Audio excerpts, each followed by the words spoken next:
changes a bit, but that's okay. Yeah. So just before we started, I kind of, it happens. It's when I see a familiar face, and then they're real. They talk. They're not talking to someone else. They're talking to me. So it takes a second. But you know It what? takes a second. I came prepared because you're DecafQuest. I don't know how you do that. I'm Caffeine Quest. Your caffeine quest, yes. I don't Uh, I don't even know what decaf is. So yeah, I mean that's your issue. I depend on caffeine. I depended on caffeine um, 3 years ago, I think. Yeah, I used to. So the reason why I went decaf was because there was at one point I was having 4 double espressos a day. Yeah. Yeah. Yeah. So That you're I speaking to was. somebody who thinks that's totally normal. Of course, it is, and I thought it was normal at first, but then I kind of just the heart rate and Yeah. it's it I started feeling a bit weird, and then I thought to myself, yeah, no, I have to stop, and then withdrawal symptoms were bad, and ever since even though I do have mate, Mm. the yerba mate, but Mm. ironically, DecafQuest, but then I have mate, and mate has what they call as matein. So it's more or less the same thing, but it's not as strong as caffeine. So yeah. So in a way, you're cheating. Yeah. I have nothing against caffeine. The only thing Yeah. is that if I have caffeine now and then I stop it, withdrawal symptoms again. Right. So I thought to myself, well, and decaf does have caffeine as well. It's just not as Sure. strong. Yeah. So But yeah. this explains why you're still looking reasonably well given your age, and I'm expiring rapidly. I'm going to blame it on the coffee.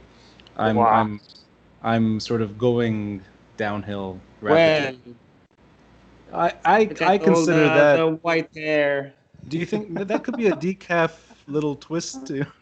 Yeah, no, it's especially, I don't know whether did you grow up in the US or in Lebanon? Back and forth. Back and My forth. my first coffee was in Tripoli in the mid 1980s as a kid. Wow. Definitely should not be drinking coffee, but a relative just kind of sort of, why don't you try this with a Yeah, cigarette? I'm like, maybe with a six. cigarette as well. Yeah. Now, thankfully, I don't smoke, so that's something I don't know. I guess you don't smoke either. You're Yeah, I not. don't. Yeah, it would be odd to be a decaffeinated smoker. I think that wouldn't Yeah. make sense. Yeah. Uh, No, but uh, I envy that you're able to overcome the withdrawal because I know that one day without coffee is horrible. So that you're able to push through and come out on the other end. it was bad the first few days with the headaches and everything. It was, yeah, intolerable. But then this is why if I do have coffee now, I'm like, oh, all these Yeah. symptoms again, and yeah. So without it, it's not that I'm feeling better or not. It's just because I mean, I'm fine without it. Do you sleep better? No. No. Okay, I'm looking for something that would. No, no, believe me, like I wouldn't convince you to go decaf. It was just because I was having so much caffeine, Yeah. it became a problem for my stomach as well. Yeah. And ever since I stopped it, I felt better. That's all. Now, if you, what kind of, I mean, I'm not sure if espressos or American coffee, which one is worse in terms of caffeine. I think I hear that it's American coffee has more caffeine in it, more concentrated, more, I think. Probably. Yeah. Yeah. Yeah. But for And me, I, the stronger the better. I mean, they have these intensity levels that you're supposed to look at, and it reaches, I don't know, a certain number. I always look for the other, like I want more. So I know, I yeah, think, I'm where you were when you stopped drinking coffee or when you quit caffeine. I think I'm in that four double espressos, it's Wow. fine. Yeah, it's but probably since there's only one person still listening or watching to this episode, I don't care. That one person you want, right? Yeah. No, I like, as somebody who's a big fan of podcasts in general, I like that. Well, I'm honored that you were willing to do this with me as a joint episode. It's Likewise. Yeah, and I know that we have a lot to talk about beyond caffeine and coffee. Although I somehow think that is a very relevant part of the story, and the reason I say that is I always want a cup of coffee when things are tense, and that doesn't make sense. I actually don't want I don't turn to another drug to calm down. I actually grab a cup of coffee. And I think that explains probably the psychological disorder of being part of Lebanon, that you learn certain traits that just don't add up. And one of them is, where's my coffee? Things are tense. Yeah. Yeah, and Or I thought, comfort food. oh, sorry, go ahead. No, or comfort food, I said. Or comfort food, but comfort food is psychologically maybe makes more sense, that you just sort of Yeah. you want to sort of occupy your hands and your system. But I've been drinking coffee nonstop since the October protests, and there Wow. hasn't been a day that has sort of been calm, I think, since October. Yeah. So here I am seeking wisdom from the DecafQuest, hence I'm reaching out to you for Yeah, well, the true thank you path. again for the invitation. And it's the first thing I told you was, yeah, I will have to interview you as well, because I do have many questions. The first one is, I mean, why the hell do you care about Lebanon? This is the No, this is the this is the problem with talking to somebody who does this as well. That you're I don't expect the complicate, but you got me at the beginning. yeah. Here. No, seriously, because like in my case, I'm trying as much as possible to get the hell out of here ASAP, So it's like I don't so I'm interested, and you have people like Faour, for example, whom Yeah. you actually had also on the podcast, and these people, expats who for some reason or the other continue to have this connection with Lebanon. Why? In I your th- case. I think I'll answer, because Yeah. it would be unfair if I didn't. I'll answer, but I'm going to carefully suggest, having never spoken to you, this is the first time we speak, other than a few Yeah. chats on online. I think you do care. But I think if you're leaving, it's born out of an impossible situation. But I think you care. Otherwise, I don't think you would dedicate a lot of your free time to exchanging ideas about one topic in particular. And also the fact that you're persistent on getting good ideas across. And I envy what you're doing, these online courses in philosophy, that you've kind Oh, of turned away from academia altogether in the yeah. traditional sense, and that you're pursuing, not, I wouldn't call it an alternative way of education. I think it's actually just literally professor and student relationships, but on your terms. And count me in on your Amsterdam retreat once it's organized. I don't Hell yeah. I don't. I mean, if it lines up, you'll have me as a registered student, and Great. yeah, I think that kind of lesson can only be done by somebody who's putting a lot of time and effort into their career, and I see you doing that, and I think you're putting as much time and effort into talking about Lebanon. So that only means to me that you care. You care your way. But let me answer your question, and Well, then you can disagree thanks. with me if needed. It's not that I care. It's not that I have a choice between caring and not caring. I don't think it's that. Um, I think there's this issue of fairness, I think, and justice. And I'm going to use these words very broadly so that things don't get too depressing in the first section of what we speak. I think Lebanon and the Lebanese people and everyone living in Lebanon that are not Lebanese, people in Lebanon for a long time have been treated extremely unfairly. And the good guys are treated the most unfair.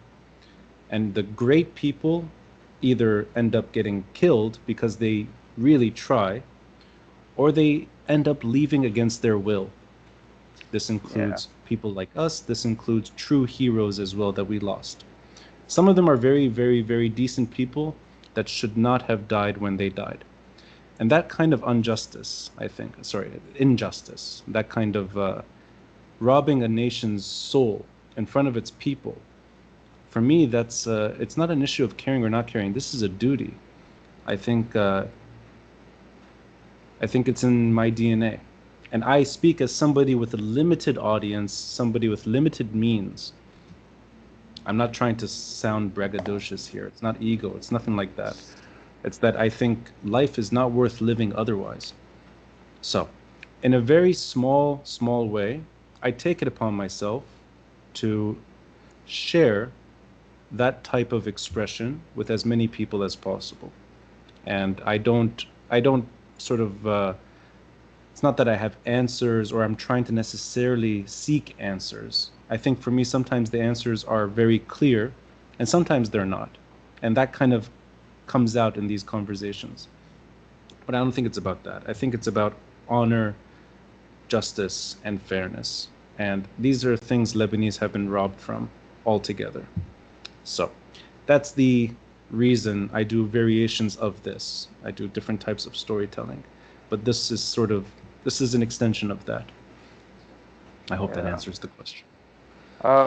It kind of does, but I mean, haven't you given up already? I mean, maybe I do care a little bit, because evidently I was trying to live here, and this is why I came back here in the first place.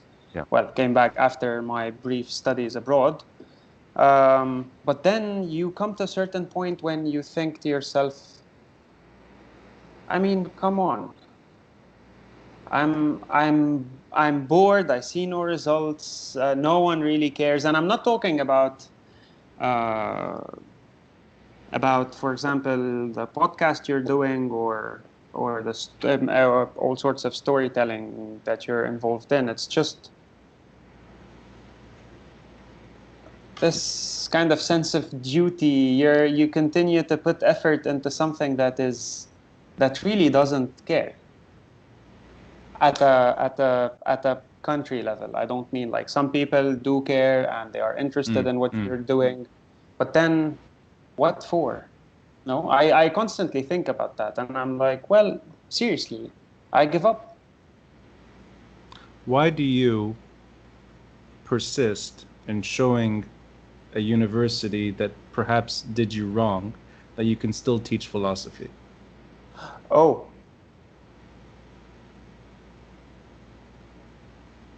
I I I don't think that would. I mean, I don't try to show them that I still teach philosophy. I On trash talk. occasion, on I trash talk. occasion, you I trash. reference them from time to time. Yeah, You no, from time to time, every single time I do that. It's just, but it's because I do love to troll them. That's why.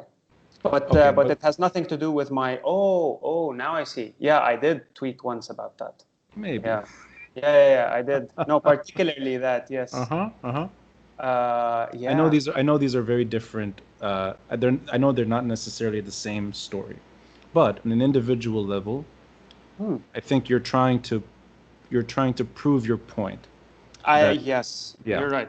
You're right about that. Yeah. Well, because I kind of agree with you, because I feel that those who really want to give back to society one way or the other are just shunned Yeah. and are forced kind of to leave. Yeah. Yeah.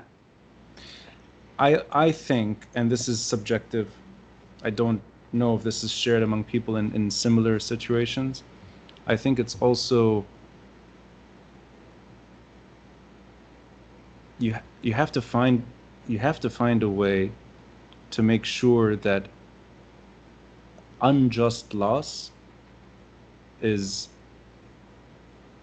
is shown some form of justice, something. And the reason I say this, and I'm trying to not make it too personal here, but this could apply to anybody who's seen serious harm in Lebanon. Yeah. Financial, political, you name it. Societal, all the types of, real pain. I think if that kind of injustice is left to sort of fade, and it's assumed that it's the norm, that this is just the way things are, I think that would be a dishonor to those that paid the ultimate price. Yeah. I'll give you a very simple story. A man that I admired deeply. I wasn't a friend, but I was lucky. I sort of crossed paths, if you will, with Samir Asir. And that's 2005. It's 15 years ago. I'm very happy that everyone who was impacted by him, his wife, his daughter, his family, his students, his peers, that they always remind everyone that this man didn't deserve to die, that he was taken away at a very young age because of his beliefs in a better country. It's 15 years ago. We're reminded regularly of this man's name and what he left us with. Yeah. And I think it's because people that were impacted by him take it upon themselves to do it. But there was no trial. There's no criminal that's arrested. There's no jail cell with the man with the team that killed Samir Asir. Doesn't exist. So that's something Lebanese don't have. Public crime. It could be you're robbed of your soul, and I mean that. Your dignity is taken away from you. There's no way to even assume that there will be justice. True. It doesn't exist in Lebanon, and that's why many people leave. I think at the end of the day, they have no justice. And I think if you're not able to seek justice in the usual way that we understand it, meaning a court or a trial or a public display where the guilty party is punished and you move on, or you try to. If you don't have that, and we don't, you need poetic justice. Yeah. And I think everything I do, everything that means something to me revolves around that. So that is the long answer, I think, as to why I do this. Yeah. I mean, I do see your point, kind of. Even when it doesn't appreciate. And I think that was your follow-up point. Yeah. It's because maybe you could maybe put effort elsewhere and end up with much better results. And when I say better results, I don't mean neither monetary nor anything of the sort. It's just that maybe you can, like you or anyone else. I'm just thinking, everyone is putting effort into trying to, for example, nowadays explain the economic problems, and we've seen with the agri nerds, and then Mohannad is like, F you guys, I'm deactivating. I put a lot of effort into this, and it doesn't seem like it's going anywhere. And so, you look at these people, I mean, you're like, if these people who really are trying to do something, they are just, no one listens to them. And even if they do, they just, they just keep on stalling. I don't know what's happening now with Mike and the government, for example, and these things. And I'm like, okay, but seriously. So, for example, the other day on Twitter, yesterday, people were like, Mike, don't get sucked up into this. Yeah. They're going to make sure that you're just, tired and exhausted by the end of all this, and no one will really do anything about it. They're just buying themselves some time. So, and then you think about it, well, maybe these people could put more effort somewhere else. But then this is the dilemma of Lebanon. And No, you're everyone in Lebanon. you're right. I mean, it's not like this is the first time people have tried to improve the country. I mean, it's a cycle. Every few years, you have a crisis. You have a lot of decent people trying. More or less, over time, the good guys lose. More or less. But Or they, maybe, but that's, I mean, I like to remember, and Anna, I mean, like, in the end of the day, who are we, right? We're just people with a YouTube channel and an audience that's maybe watching and listening. I mean, we're not, who knows how much impact this has, but I think there are enough people that are at least curious as to what we're saying and maybe how we're saying certain things.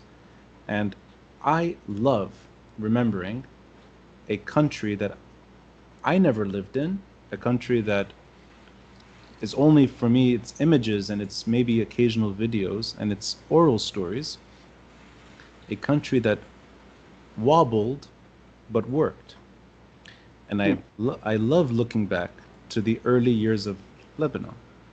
I've been recently just sort of diving deep into archives. I don't know if anyone even cares about these things, but I like remembering that 60, 70 years ago, maybe at most 80, you could hop on a choo-choo train from Marim Khayel and literally spend the weekend in Haifa. Or if you were more ambitious, you could fly our old airline, Air Liban, and take a flight to Jerusalem or to Baghdad or wherever you want in the neighborhood. And you could do the things, the simplest things. These are not like huge accomplishments. This is a rail with a train. This is a plane flying. It's not like Lebanon is special in that sense. But you could do simple things in Lebanon and you could have a normal life. And that's the same country that we live in today. It's not a different planet. It's not a yeah, different galaxy. It's the same little real estate on planet Earth. You could do things that most of us today it's impossible to imagine. I get fascinated. I mean, it's simple stuff. I see pictures of people drinking water from the tap in Hanafi. And this is 1950s. There are people in the country alive that remember that. yep, Or even reports so bizarre that Lebanon exported electricity, that we were producing too much electricity. It's all silly. It's silly. It's basic services. yeah, Videos of the little tram roaming around Beirut. It's not that big of a deal to most people on planet Earth, but to Lebanon, I think, it's like, damn, we did something normal. It's not an accomplishment. We just did the bare minimum not yep, that long ago. So I like to remember that, and I think that's a way of, it's almost recapturing lost memory, mm, collecting it, packaging it in a way to show the average person that they don't deserve the situation they're living in.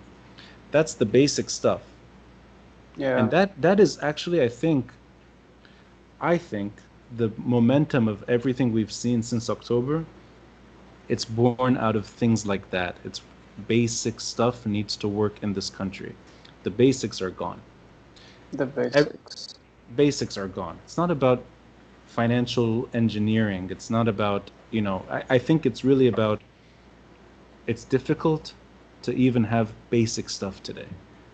So that, I think, if that can be accomplished, the basics, I mean, that's probably the biggest accomplishment in Lebanon, taking it back to a place that it worked. That's, I think, a pursuit that's worth trying. And you'll see a lot of people, I think, giving up. You'll see people letting go. You'll see people leaving and sort of detaching. But there will always be, I think, someone trying. And that's for me, on a sort of very small individual scale, somebody like Mike Azar, who's against all hope, against all facts, the man is still trying.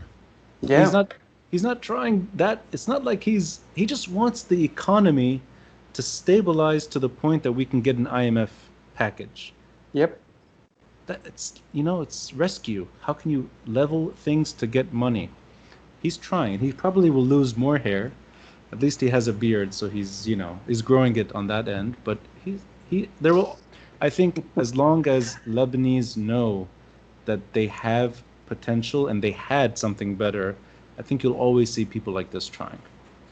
Yeah, like the other day, for example, uh, Wael Atallah, Yeah. he's in the class as well, and after class we usually have these laid back discussions as well Oh, in with your philosophy class. yeah I see. yeah. Yeah, yeah. And so we were talking about, people who want to leave, and everyone is trying to do that, etc. And there comes Monsieur Wael, and he's like, "No, if it were for me, I would just go back to Lebanon now." I'm like, "What?" And yes, he went on and on explaining why he would come back to Lebanon because it's Yeah. a great place. His family is here, for example, and even though he lost money in the bank because he had money, Yeah. he had an account here, etc., and it's all gone now. He insists and he argued that if it were for him now, he would not only retire in Lebanon, he would just come back to live here for good, which is something I also don't understand. That's Yeah, Mahmoud. I want to ask you. I yeah. mean, you said at the beginning that you're looking for a way out now, Hmm. but you were still in the country even while things were really bad. I mean, Oh, it's not, yeah. yeah. So October last year was not, you know, I mean, you survived very, very difficult times. Well, I'm going to guess EM Al Harib came in. You were probably, if not all the Uh, time, you spent a good. yeah, so you have an idea. I was born in 89. Okay, So, so آخر سنة. I mean, so yeah. but the early 1990s were screwed up. It's Where, not like, yes, of yeah, course. yeah. Yeah, yeah. But the thing is, I mean, you see, I'm usually, along with my friends, those who stayed here, we are normally cynics. We Mm, don't, we never participated in any protests. We never really paid much attention to what's going on because we always knew it's all just an uprising here and there, some protests, and then it will just calm down eventually. October 17, we all thought this was different. yeah, And then the joke was on us right, eventually. right. Yeah. So October 7th, yeah, I mean, I was really hopeful. And we even took the classes to downtown.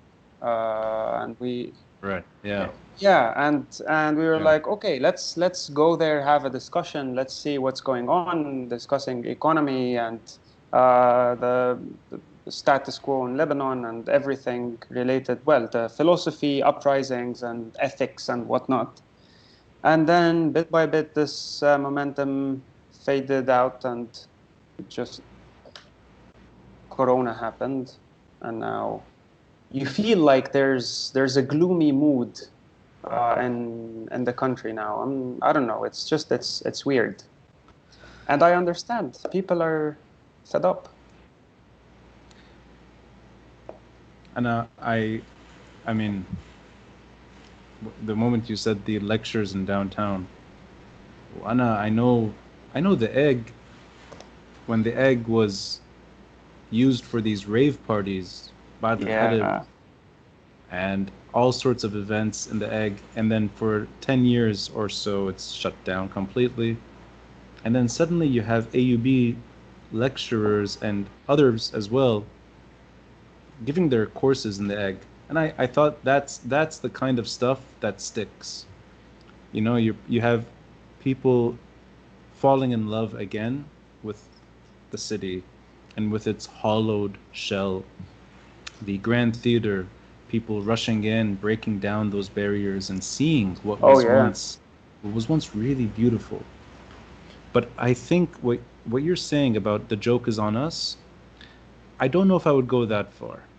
And Yeah. the reason I say that is because Anna, I saw the You Stink protests, and I saw that people pretty much, for the most part, sort of went back, sort of went home over time. Yeah. 2005, whatever side you were on back then, 2005 was really just 2 days. 2 days. I mean, True. the lasting impact of the Syrian withdrawal from Lebanon, I mean, the country did not, very unfortunately, did not end up in a better place. It ended up in a very difficult, challenged, and now a very it's on its extreme pain right now. But اليوم, you know, أنا كل يوم, and I know I've been away for a few months now, but it's, people are not arming themselves. People are not stealing from each other, at least in a way that would hint at complete anarchy. People are not, they're not losing hope. You still have people protesting, even in, this is now hunger and poverty. Somebody commits suicide بالحمرة, and it's turned into something beautiful. It's a reminder that people deserve better. They're not running away from this moment. I think they're doing what they can to turn this into something that lasts. And you know, we're in July. That's 9 months ago this started or so. In terms of history, I think it's too short of a time frame to sort of look back now and say it didn't work. I think it's too short. أنا 2005, the independence of the country, the sovereignty of Lebanon, it's the loosest definition of 2005.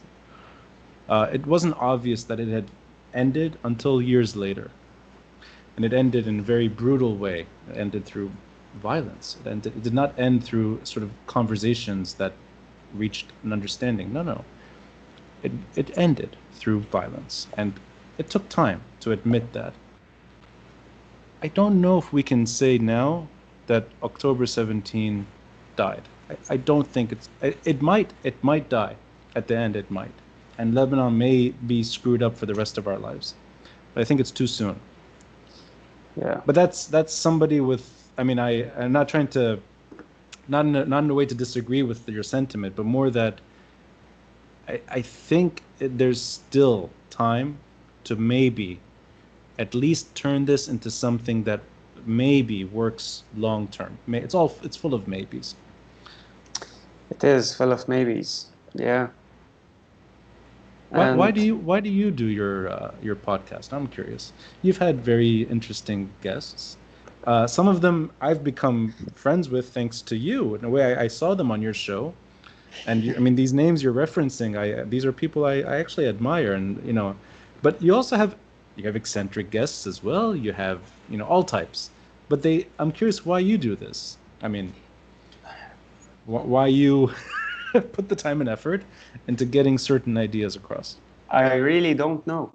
And come to think about it, so I do have an answer to this because this is why I chose to do my podcast in Lebanese and not in English.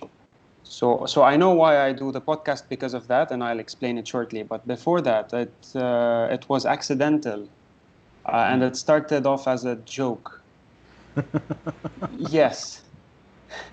And I still remember, so what happened was that I was being pushed by people I know to create a YouTube channel, a philosophy YouTube channel. I see. So it was meant to be specifically philosophy. Okay. Yeah. I didn't know what content to create at the beginning. So I was like, I created this channel, DecafQuest, and it was there. I created the account on December, I think, 25. And I don't know how we were discussing something. I wrote an article about the nerds. Right. Yeah. And 2 days later, I think we were just having there was this thread where I said, okay, sure, anyone would like to discuss this further. And then Lab Finance suggested I interviewed Mahmoud Dream. I see. Yeah. So And really, then by accident, you ended up yes. in this. Okay. Yes. Yeah. So at the beginning it was, I thought, well, I'll do, because before that I had interviewed Nassim Talib. Right. But it was a very short one because it was particularly directed at, it were within contextually the uprisings. Yeah. He was discussing decentralization as a possible solution to Lebanese Yeah. problems of governance and whatnot. And I uploaded it on another account that I had. I see. Yeah. So to clarify now things, I am involved in a project for the promotion of Lebanese as a language. That's how I actually found out. Yeah, I saw that first. So Yes. you're still part of that project. You're still in the. Yeah, well, it's not even a project. It's just I was once I. It's also there's an entire story to that as well. But long story short, I was working in the archives at AUB for a year, and by the end of it, I was like, nope. Lebanese is a language, and we speak a different language. And so I created this Twitter account, باللبناني, right? Bilibnani. Yeah, right. Yeah. Fast forward, then people were interested. We met up a few times. So I Yeah. wasn't even intending to do anything with it. I mean, I was even new to Twitter. I had recently created Twitter. So yeah, it was. I interviewed Nassim Talib there, but then I thought to myself, well, you know what? I can do it here because on Bilibnani I don't want to. I can do a podcast, but then it would be only focused on language. And then I Right. thought, I don't Yeah. want to endorse any kind of politics there, or I don't Yeah. even like to talk about politics, but it's just to keep it a purely linguistic account, because I Yeah. don't know shit. Hussein Andil does all the actual linguistic stuff. Uh-huh. I'm just there to organize the meetups and stuff. So I thought to myself, well, okay, I can start this podcast. I can interview other people, and it can be in Lebanese. I don't care what you call it, whether Lebanese or Ammi, or I don't care. It's just for me, part of the reason why we all have we have this identity problem is because we were taught something at school, and we speak something else at home. Mm-hmm. And so this diglossia that we have pushes us to start filling the gaps with other languages like French or English. And Can I this is ask why you? I thought to myself, well, the podcast Bil-Lebnani. Hey. And I don't even have like a plan to it. It's just I can stop tomorrow and I'm like, okay, I'm done. I want to ask you. I know it's something that's been discussed many years, and I know it goes back to the foundation of the country. And there's names that are familiar, Said Al, and all these sort of this very it's not. It's an old debate for Lebanon in that sense, what to do with this sort of terminology and what to call it and all that. But I'm curious from your side. So we're growing up in a country that's its current geography is 100 years old. I mean, of course. Yeah, so it's not, there's some history here. I'm curious why, in your mind, since you did something which I can't do, you spent a year in an archive, and I could do maybe a week, and then I'm out. It was my full-time job. This is why. Oh, that was your job. Yes, oh, I see. it Okay. was a job. Yeah, so I was forced to go there every day. And yes. I've been to the AUB archives. I mean, you go nuts over time. It's these green walls, and it's sort of beneath Jaffet Library, and it's not a very. They call a cemetery. They actually call it a cemetery. Yes, yes. Is I think Nadine Knesevich, is that? Yes, she works. So yeah. She helped me with my thesis submission, capstone project or whatever. You were an undergrad or a graduate? I did master's, MA, yeah. and I mean, you had to submit the thesis there. you have to submit it in person, you have to print it a certain way, and then you have to bind it, and like, special paper as well. the word, like, such a waste of time, right? Something that nobody will ever look at. Yep. And yeah, I can survive maybe 1 week. So good for you, 1 year. Yeah, I couldn't. But I'm curious, this your curiosity about language and identity. Well, I know it's a big question, so as much as you want to say, the Yeah. the reasons why this never stuck with Lebanon. Not the dialect. Obviously, there's a dialect. Obviously, there's a language spoken at home. Forget Yeah. the word dialect. Forget that. There's a Yeah. language spoken among people that is not formalized the way that we think of other languages. It's not written in any script. From time to time, you see it played with in Latin. We've seen sort of cheesy attempts at it. You know, the Zatar Wazet menu sometimes comes out باللبناني بالغلط. And you see it also in other ways. People actually try to use letters and sort of broaden it. Well, I don't think it's just in Latin. It's sort of بالعربي كمان. You can play with it. Yeah. But why didn't it become a national movement to adopt this as something more structured? Is it back to the politics that you were talking about, that you just something too controversial, therefore it can't be addressed as a normal issue?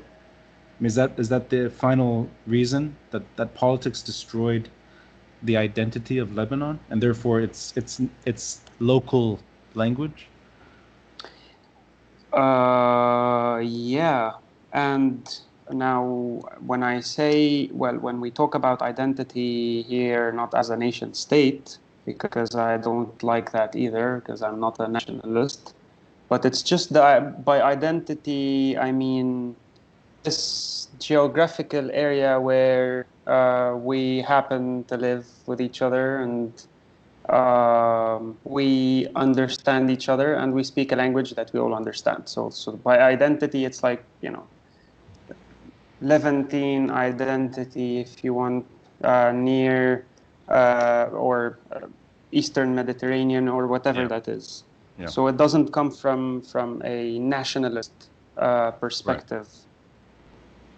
But yes, like many people said on the podcast, many people who know more about language than myself, particularly Dr. Ahmed Jallad. I don't know if you've seen that one. No, I haven't seen that one, but I know He's, yeah. you know the guy. I know the name, and I mean, there's some others I think that probably we both know that they're just sort of, Yeah. they're very focused in on it. Yeah. Yeah, because he's a historian of or early Arabic. Let's put it this way. And what he says, and many other people say, that all languages are basically dialects, but with an army behind them. So it's basically a political decision at the end of the day, because just Right. like in Turkey, Ataturk, and then they decide, well, Turkish is we have a new language and it's written this way, and this is the grammar, and get used to it, kind of. Yeah. So it's just that mainly, and this is something you can never do in Lebanon, because in the constitution it says that Lebanon is how I don't even know how it would be phrased in English, but it's something along the lines of it's Arab, kind of. It's an Arab country, or It has an Arab face. yeah, an Arab face, kind of. It's Yeah. I Yeah. don't Yeah. even know what that means. But so, given that this is written in the institution, if you don't write in Fusha, then you're basically changing the Yeah. face of Lebanon, kind of.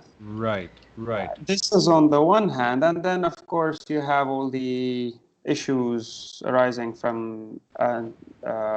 Saeed Al's endeavors, even though at early on they were just linguistic endeavors, and because of Saeed Al's political stances, everyone now frowns upon this project. Yeah. So there are a couple of factors that influence this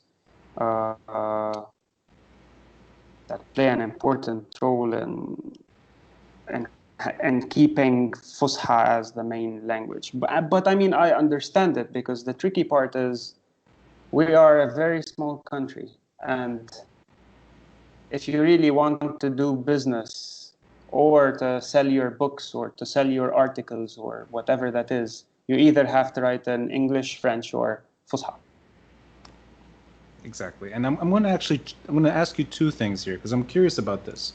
You're actually the first person I've spoken to with, working knowledge on this subject. I've seen interviews, but it's my chance to actually, maybe put you on the spot. Is it part of the, I'm looking at it from the other side. Okay. Is it part of the pluralism that we appreciate in Lebanon? That you can have a bunch of different people, so to speak. I'm using this is not a scientific way of approaching it. Just you have varied communities that found a way to reach some consensus over time. Yeah. And that's the story of Lebanon in a nutshell. It's consensus that doesn't last that long, but it's inertia to go back to the compromise.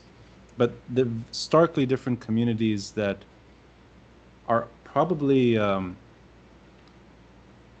our neighborhood, that kind of pluralism, for the most part, vanished. And in Lebanon, it's stuck around to a large degree, that you can have varied communities for the most part in very limited space, politically charged. That language is part of that you can accommodate classical Arabic, you can incorporate French, you can almost expect your population to have working English. And if anything, English has become a second language. Yeah. It probably overtook French a while ago. So that kind of, there's always this ability to accommodate.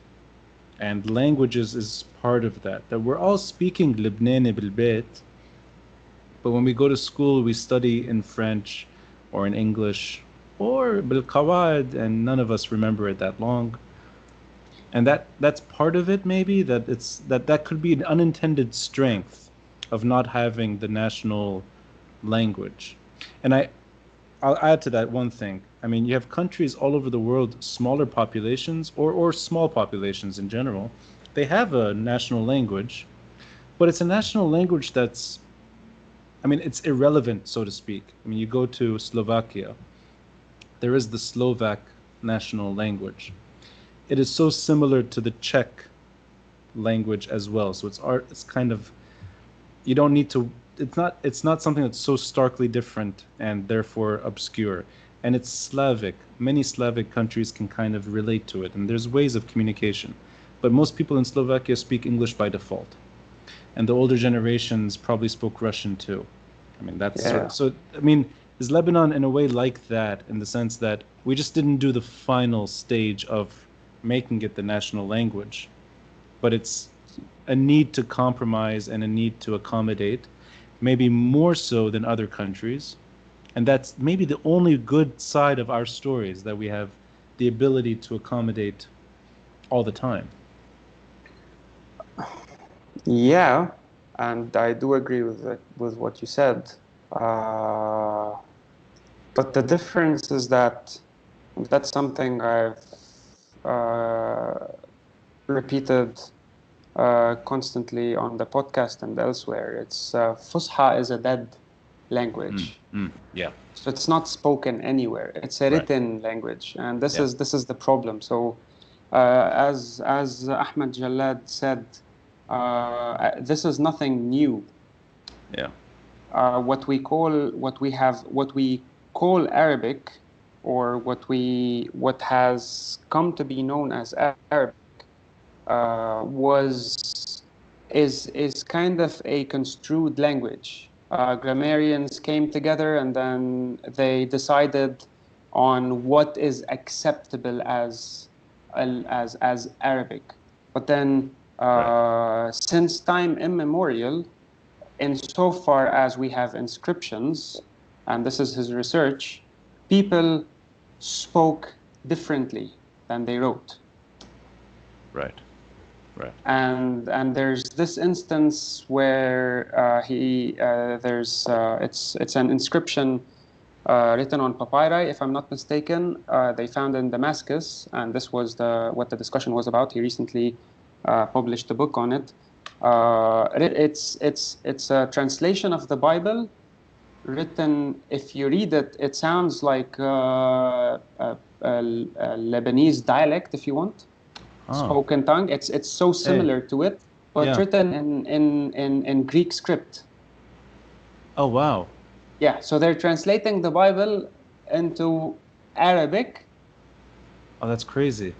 Using Greek script. So the conclusion that you can make from sorry, Mahmoud, just to pause, I'm going to say, sure.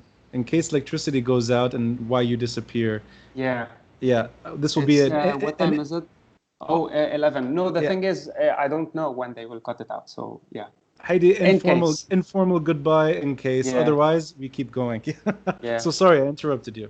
No, it's fine. So yeah, this is basically it, and this is so the problem is that our native tongue is not Fusha. Right. And this is the problem. I mean, there's nothing wrong with writing in Fusha or writing in English or writing in French or this, but at the end of the day, it's like, if you think about it, you don't have good, or we don't have good command of our native tongue. So when we want to express ourselves in the language that we speak at home, we can at least, and it varies to different degrees between people who maybe have lived all their lives in a village, for example. They know more. They can name more things in Lebanese native tongue. They would know, they know stuff I, as someone who grew up in an urban setting, don't know. And I like the vocabulary. So even though my podcast is in Lebanese, more than half of the time I'm using English in order to just express myself and in order to make the message come across as. But so that's the issue, that it's not structured well enough so that it could be a functional, not language, but just that there's so many loose it's like Swiss cheese, there's holes in it, and that you can't fill them without using another language. Because it has not been written down. Right. Yeah. So, for example, if nowadays more people work on promoting the language and the written form of the language, and you read, instead of reading Fusha, you read, let's say, books for kids in Lebanese, and some people are working on that. So, for example, Hassan Andil is or translated The Little Prince to Lebanese, and you read it, and it makes sense. You understand it just without really making effort, and you learn new words. Now, there is a problem when it comes to, sorry for that, the concepts that we lack because we never really thought about them in our proper tongue, kind of, or native tongue. But then that's the challenge of maybe we can incorporate English and use loan words and try to come up with a new,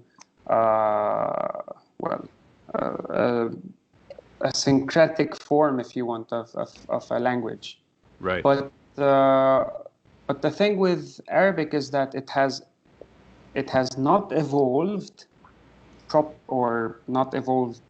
a way that would accommodate the progress.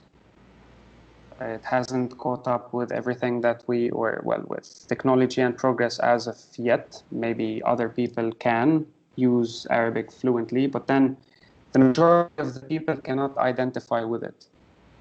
It's easier to understand English than Fusha, for example. But in that sense, I'll go back to what you said before, that you're in the archives and you kind of see it, that this is a language. it's sort of it's misnamed as a dialect, but it actually is a language. Does it, by default, since it's not written, or when it's written in a way that is, it's not maybe as natural as it should be. I mean, I can imagine The Little Prince. I'm guessing it's in Latin script. I'm guessing it's not in Arabic script, that it's probably in Latin script. But that it does require some sort of, you have to think twice before you read it, and it's unfamiliar. It's unfamiliar as a written language. In that sense, does it by default become as flexible, if you will, as any other dialect of any language? So in other words, Swiss German, let's say, which sounds different and is different than German as a language. I don't think Swiss German is officially written down, or maybe I'm wrong here. Maybe I'm wrong, but I'm assuming it's still it's standard German, or for that matter, Belgian French, Yeah. or African countries that have found their way to use French their way and their dialect. It's still Of course. using formal French. Does Lebanese become like that in a sense that it cannot mature for those reasons? That it's always depending It, on the classical Arabic, which is a dead language, as you said. Dead as in you don't, I mean, as in no one really we speaks it don't except converse when you're exactly. listening to the news. Yeah. Right, yeah. So like I it's almost think like an so. added disadvantage to Lebanese that other Yeah. dialects wouldn't have. But the thing is, we don't even have enough, or to my knowledge. I mean, this is also. I think there is work being done on the side by people who just naturally do or you're cutting. Oh, am I? It's freezing up. Okay, no, Uh, yeah, but I think it's from my internet, but it's fine. So there is cultural production in Lebanese. So, for example, I had Wissam Kamal on. He's a comedian, mm-hmm, and mm-hmm. there's this underground kind of comedy house Yeah, where the entire shows are being done in Lebanese. So right. the more we have, or the more cultural production we have in the language in Lebanese, I think the more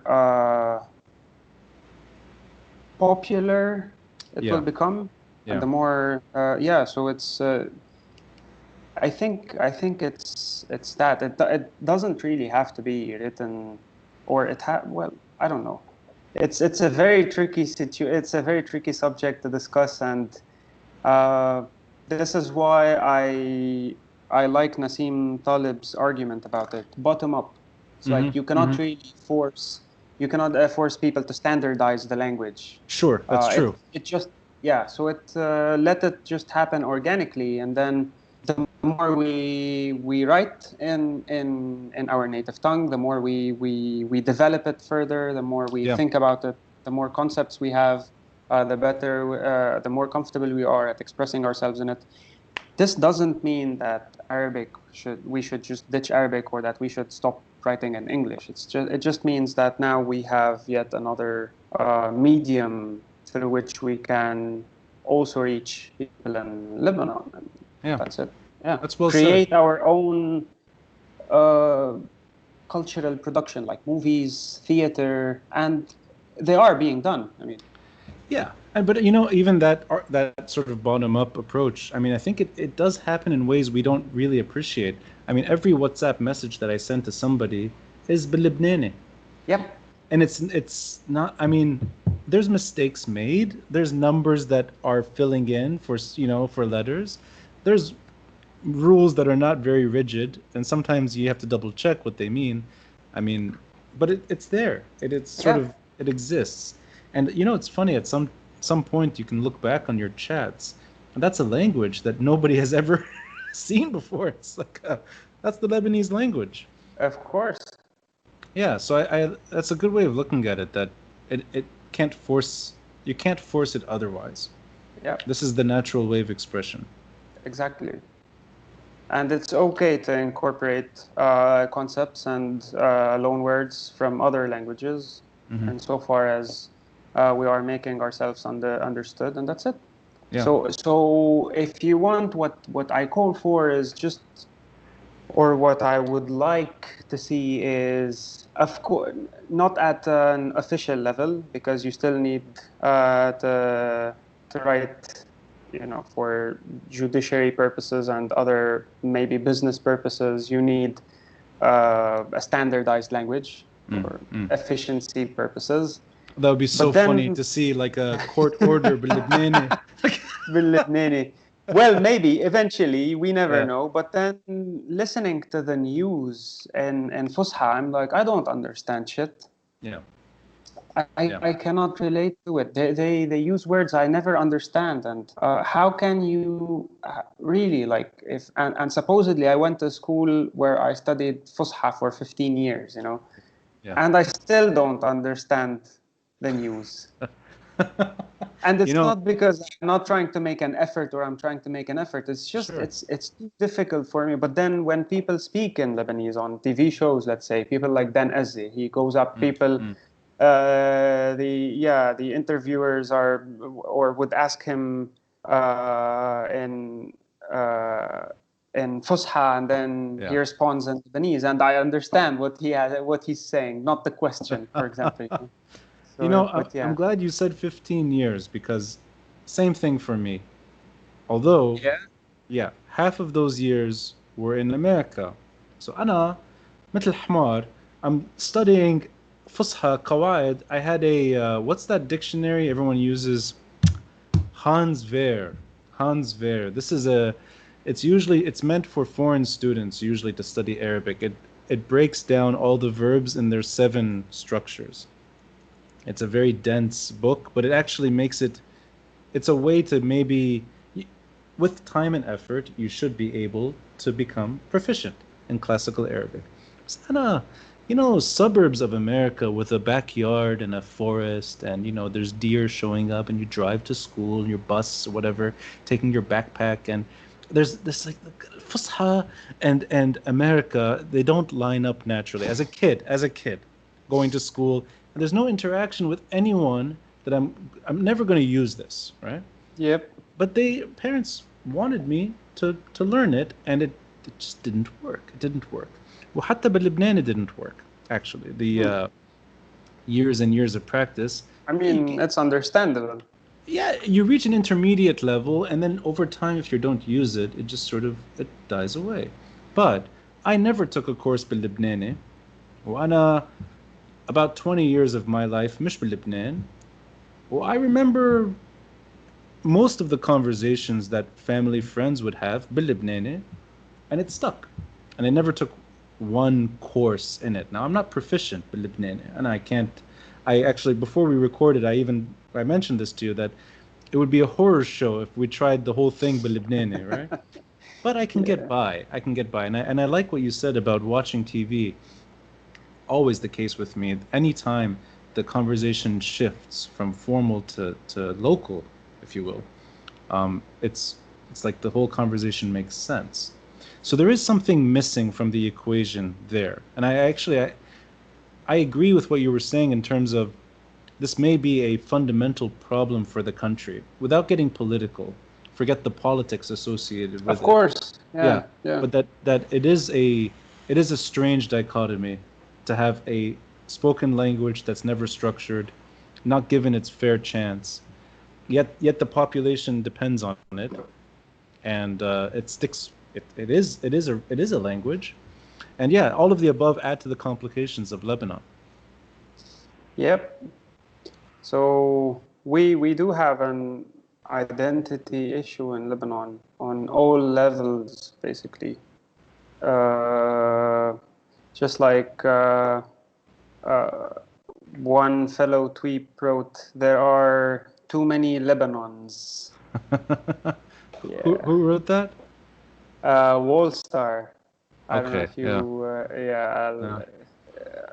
his name, I'm not sure he wants to, or I know his name. I can tell you in private. Sure. I think, I'm not sure if he wants to, Yeah.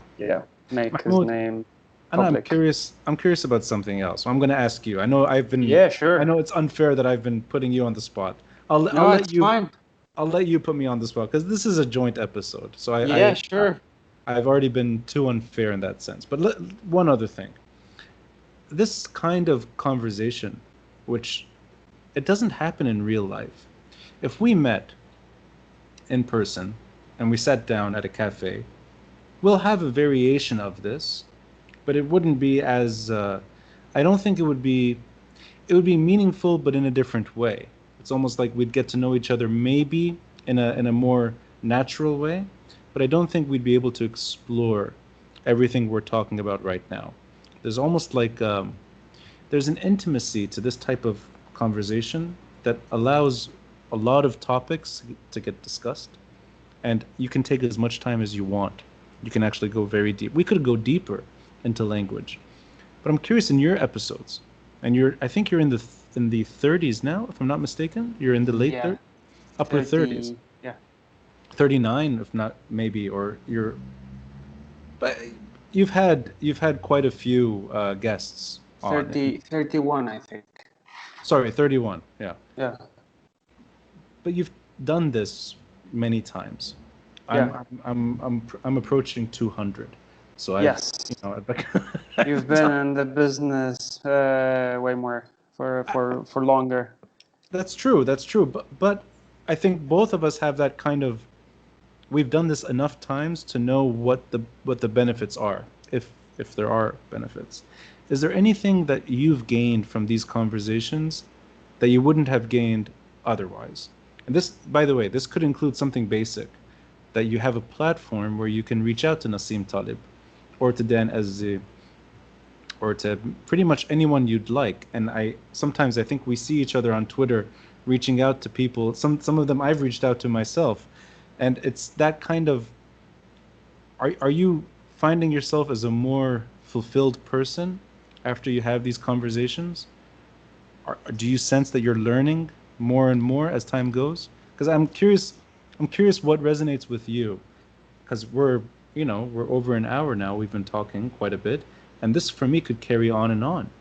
It's not something that I would want to end. So I'm curious what it does to you personally, if there's any real advantage. I can name a few, I think. Now come to think about them. I'm not sure I mentioned it the other day, or did I? I think I was having this discussion with someone, particularly last Friday as well, but it wasn't a podcast. I was having coffee with him, if I'm not mistaken. So one of the advantages, ironic or weird enough, this had for me was we wouldn't have this discussion in real life. Yeah. Because I'm an introvert. Huh. So I'm the most introvert person you could ever meet, because I don't really like to talk to. I'm a mixture of introvert, misanthrope, self-hater, all you want. It's like they all mixed up, and in me. So this is one of the things that this has helped me in, is to talk to people. Because like I'm a buzzkill at parties, let's put it this way. But the thing is, sorry, what did you say? A buzzkill at parties. You're a buzzkill? Yes. It's like I always depended on my wife to do the chit chats in order for me to kind of because I don't really know what to say. But the thing is, I've noticed that part of the reason why this was the case was because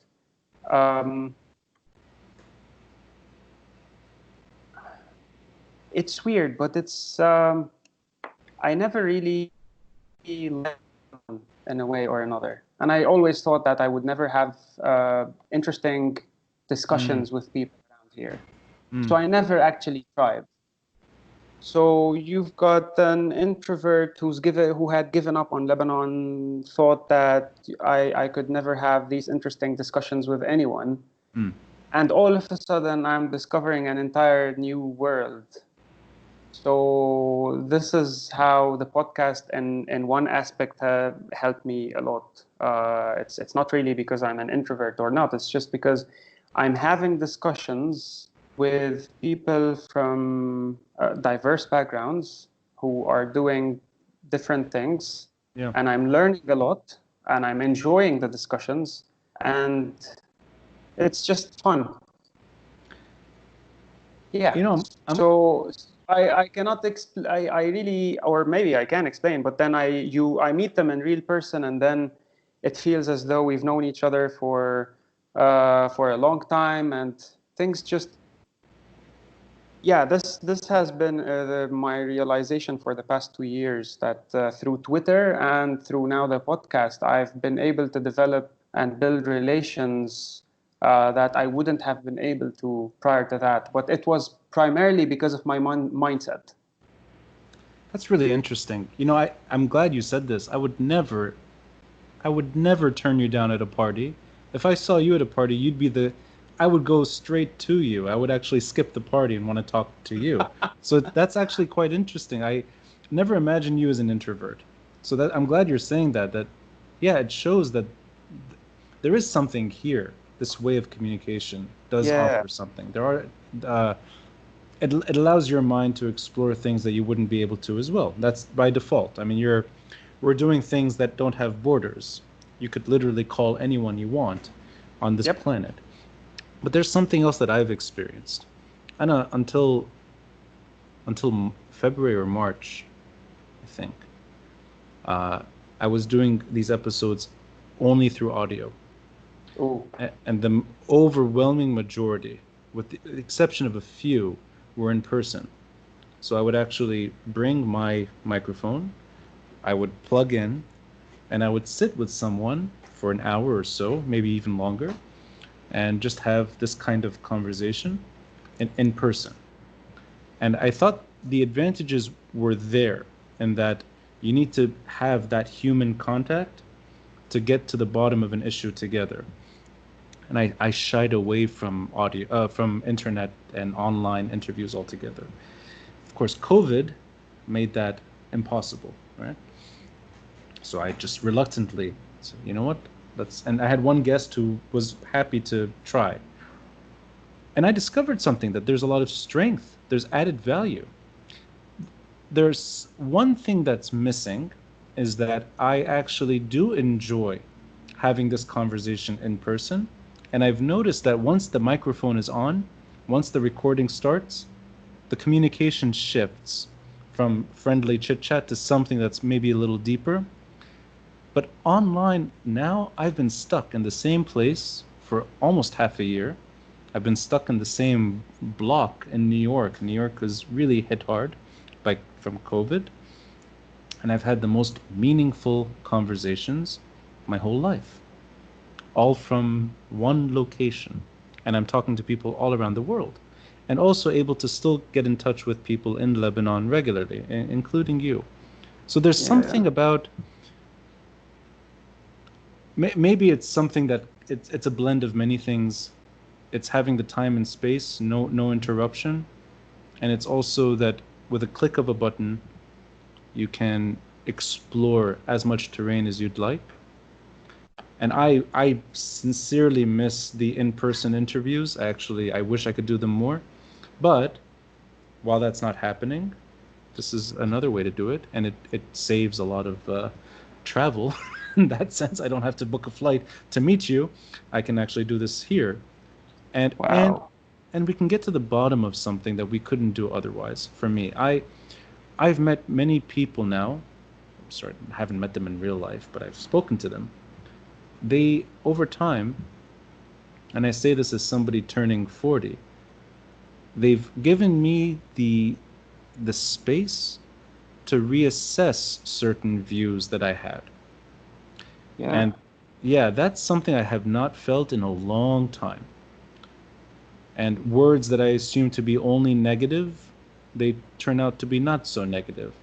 Things that I thought are an obvious plus, they're not always that obvious, and they're not always a positive. And I enjoy that. I like having my views challenged. And they don't get challenged other ways. In real life, you end up in a very tense situation. I feel, Anna, when I'm surrounded by somebody who has a fundamentally different view than me. There's a defensive posture. You don't want to, you want to preserve, but you don't also, you're afraid of maybe confrontation, and you kind of just sort of, you let the moment pass. You don't want to ruin, so to speak. This kind of conversation, you can go places and you can disagree, and doesn't have the negativity isn't there. I don't know if that's maybe I'm overthinking it, but I like the way of exploring ideas. It's almost like a friendlier and healthier format. Yeah, now come I wouldn't be able to tell. I do see your point because you've done this, and I understand this tension that might grow when you're having a face-to-face discussion. I've never tried that because the podcast has always been an online kind of chat, even though I would definitely like to have a face-to-face chat with people as well. But would you say it's let's see how to put it, because, and I'll try to list them. Is it maybe because of, or do you maybe feel this tension, or the chit chat changes into something more serious because of the kind of guests that you host? Or is it because of the setting where you had these discussions, or is it because of something else? Because, for example, I think of, or maybe because they don't know what your podcast maybe is about. I mean, I don't know how what kind of format you usually. I mean, like, what do you tell your guests before you have the discussion? Is it more of a laid back or not? I don't know. Like, I've seen the chats. I've seen a couple of them, but then I'm trying to compare it to a podcast like, for example, Joe Rogan's. I Yeah, think you know who Joe Rogan is. sure. Like, Yeah. for example, people already know who Joe Rogan is, and Mm-hmm. the setting is a studio, Yeah. and they just go there, and you automatically know what you're going to have. You Yeah. know, it's like you're this is what you'll get, kind of. Yeah. So Yeah. is it, and even those who are like, for example, in my case, I try not to ask many academic people on, because I think they would be all too uptight Mm-hmm. on the Mm-hmm. podcast, and I don't want that. And this Yeah. is why I try as much as possible to stay away from academics, unless they agree to a laid back kind of chat. So this Right. is why I'm asking you, is it because of the type of guest, or is it maybe because of the setting? Did you usually do it in a cafe, or how did you record them when it was face to face? Yeah, for me, and Yeah. it's a personal decision I made. I don't know if there's real value to it. I wanted to interview them in their most comfortable environment. So, Mm. the first guest was with I interviewed Ziad Douairi, and he Mm. was making a TV show. I think it just Yeah. came out actually in Paris, a French series. And I'm like, you know what? I'm going to spend some money. I'm going to fly to Paris. And I Nice. interviewed him in his studio, in his editing studio. Oh, Yeah, wow. first conversation I did. And by the way, it's literally just bringing the microphone, sitting down, and in his element. He's with his equipment. He's with his software. I mean, the show is being edited in the background. I love that. I think the reason our conversation was so rewarding, and that may still be my favorite one that I've done. It's because I really felt like there was a real connection, and we both, I think, there was chemistry in the room. That it's almost, for me, it's admiration of a real storyteller who's been through many difficult challenges, and he can be difficult at times himself, and I think he would acknowledge that. And then he's giving me the space to let him ask questions, and he in return, I think, he maybe asked me certain things that made me think, and I really enjoyed that. And I liked that setting. I tried replicating it every single time. And I succeeded until the protests started. Mm. I'd done 14 episodes, and then when the protests began, it became complicated because everybody wanted to meet in Martyrs Square. So I did a few recordings, and talk about worst idea possible is trying to record while a giant demonstration is happening. The sound quality was not really good, and I it didn't work. And I don't have fancy equipment. I have a basic mic. It's not like I didn't have the know-how to to fix that. And since then, I think it's changed over time. Whenever I could do it in person, I would. And COVID-19, I haven't done any in a long time in person. But I loved going to the place. There's a restaurant owner in New York, Philippe Massoud. He has a restaurant called Ilili. His family used to run Coral Beach, Yem al Harib. And I insisted. I'm like, I want to record this in your restaurant. You built this thing. It's your baby. I want you to be happy while talking about this product. And I went to the restaurant, and I love that. Ziad Majid, Samir Asir's dear friend, he invited me into his home in Paris, and I got to actually see a bit of his personal life. And we sat at his table talking about his friend. I think those were probably the most touching episodes I've done. Where they're talking about something that's very personal to them in a place that they're comfortable. And I'm the one making the effort to meet them, but that's fine. I don't mind that. Actually, I like doing that.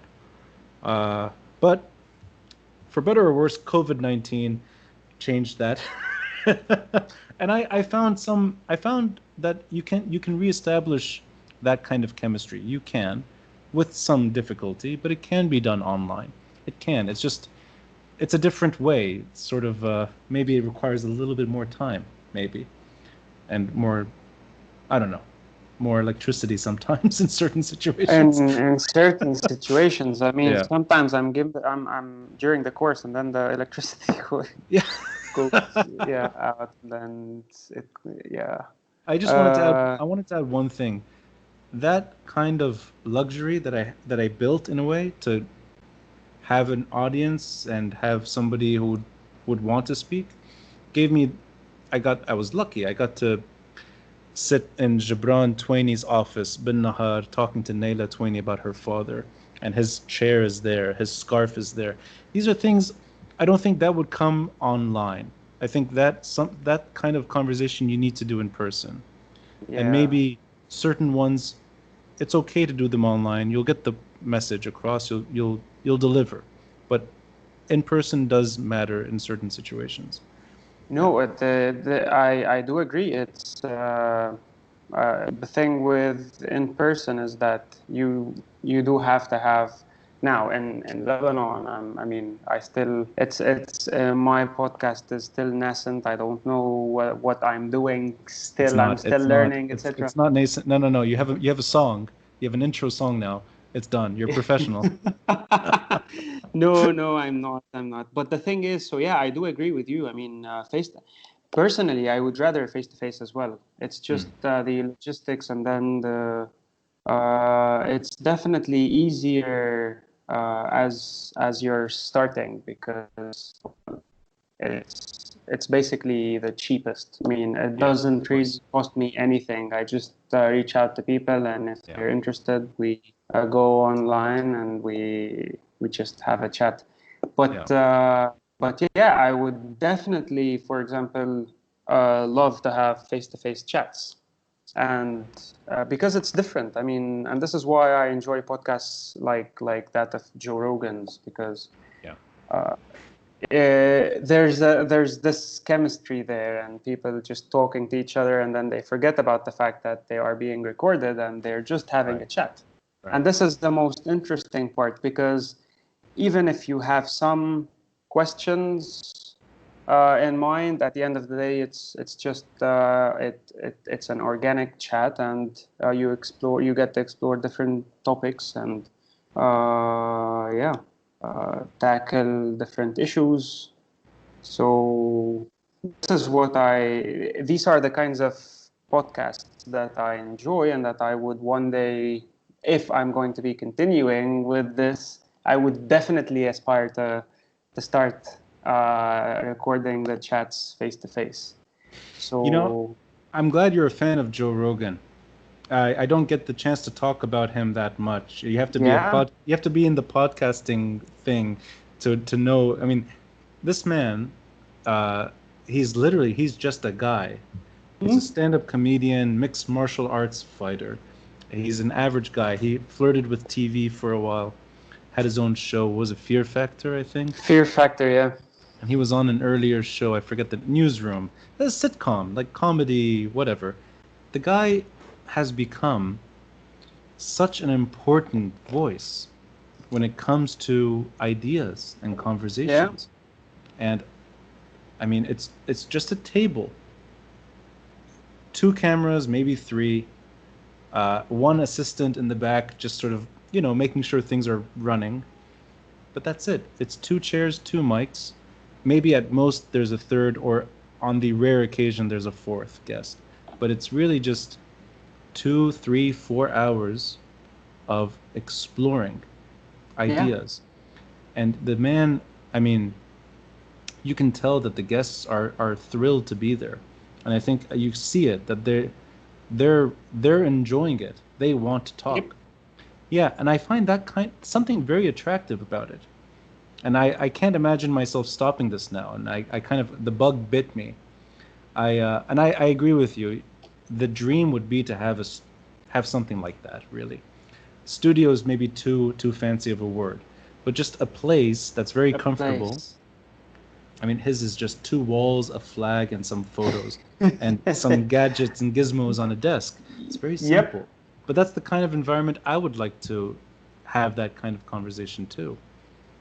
He got, I think, $100 million deal with Spotify. With Spotify, yeah. That's like, it's crazy. Yep. And I get very happy when I get a $2 Patreon pledge. I'm like, yes. Yes, exactly. Yeah. And I'm on Coffee and Patreon as well. But then, yeah. Like, I did it. Yeah. Yes.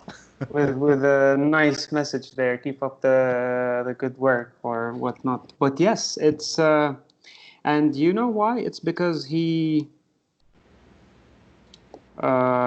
because on the one hand he enjoys what he does. It's just he's having a chat, and if he wants to talk about absolutely anything that he's interested in, he can just ring them up and they'd be happy to show up and to have this discussion. And the guests are interested in having a discussion with someone who is willing to listen and is not constantly asking them in a traditional way. So he doesn't have just this list of questions that he has to go through and then start telling them we're running out of time and we need to finish this and come on. And no, it's just, and this is what I like or what I enjoy about him. There's a certain I don't want to call it authenticity. It's just it's natural and organic. Let's put it this way. And you learn a lot. This is the thing. I mean, every time I watch an episode, he has guests from really diverse backgrounds and people who've done weird shit in their lives, and this guy who traveled to Siberia and who won this show. What was the show called? I forgot, but know, the you're all alone in Canada and Oh yeah, in yeah, the yeah. wild. I forgot. I know what you're talking. I've seen this Yeah, episode too. Yeah, yeah, yeah. yeah. And then you have Brett Weinstein talking about the crazy stuff that's going on in the U.S. And then you have someone else, and then you have Bill Burr discussing his existential crisis, and so it's like Yeah. you, yeah, you get exposed to different perspectives in an interesting kind of setting through enjoyable conversation, and I listen to them and Yeah. to the entire thing. Yeah. And Uh, and you don't. I mean, that's same thing. I don't stop. I mean, even yeah, if it takes 3 hours, I'm listening to the whole thing. at most I would stop it halfway through, and then I would go back to it and finish Yeah. the discussion, the podcast, because I have to do something else. Right. But yeah, But uh, something this he can make a comedian like Bill Burr or any other comedian very, very interesting, very deep, yeah, and they can have a very serious conversation and sort of they touch on a lot of terrain. It's just a comedian. He can also have an astrophysicist or a philosopher, or I think Brett Weinstein's brother. His name escapes me now. Eric. Thank you, Eric Weinstein. I Yeah. think that's the mathematician, right? Yep. Eric, yeah. So it shows that we're both, yeah, we're watching this too much. That he can have a mathematician on, and okay, he's a bit bizarre, he's a bit eccentric, right? Maybe shave Halu a little too much, maybe. But it doesn't matter because his conversation is accessible, and you can sit and you can listen in on a conversation about math and math theory, and as somebody who has no working knowledge on math, it becomes really interesting, and you leave Yep. thinking, yeah, I learned something today. Yeah, that doesn't exist anywhere else. I don't think Nope. there's no other there's no other way to deliver this. It has to be a podcast.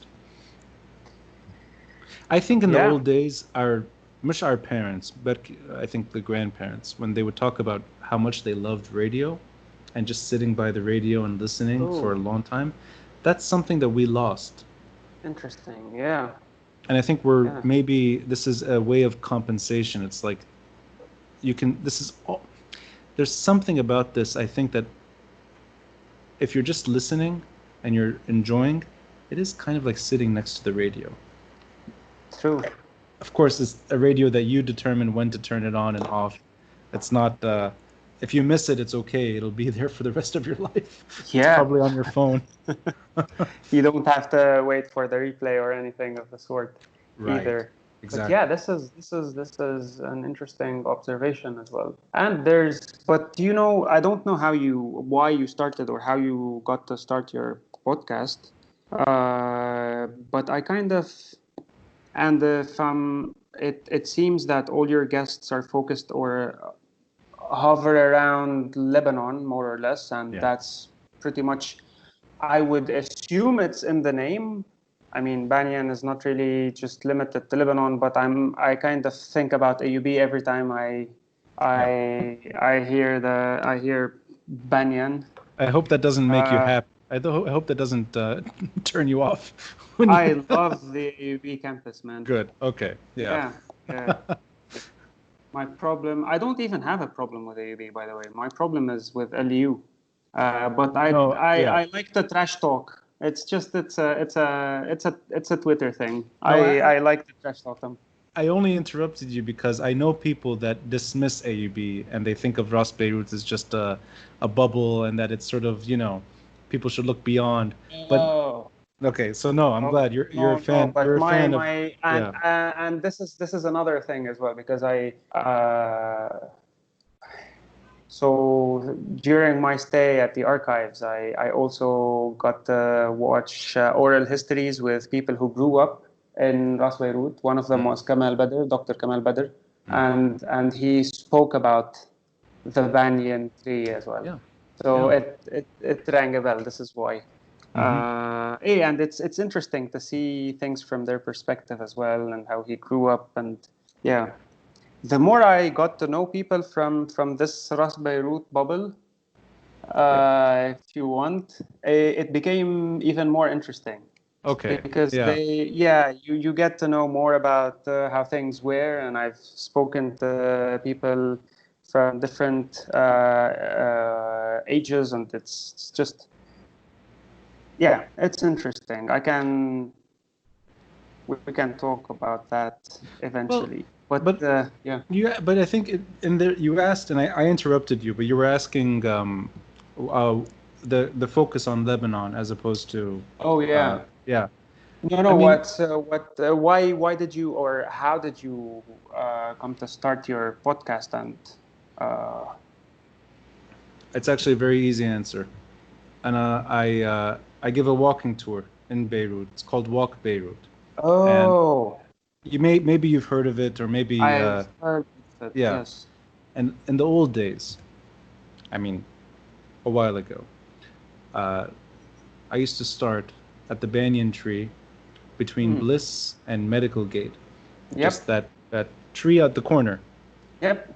right? So, I mean, it's a very obvious intersection, and there's that giant banyan tree that's technically outside of AUB's campus. It's, I Yep. think, the only one that's not on campus. Exactly. Yeah. I used to start there. And I started there because I was trying to tell a very long story of Beirut's history.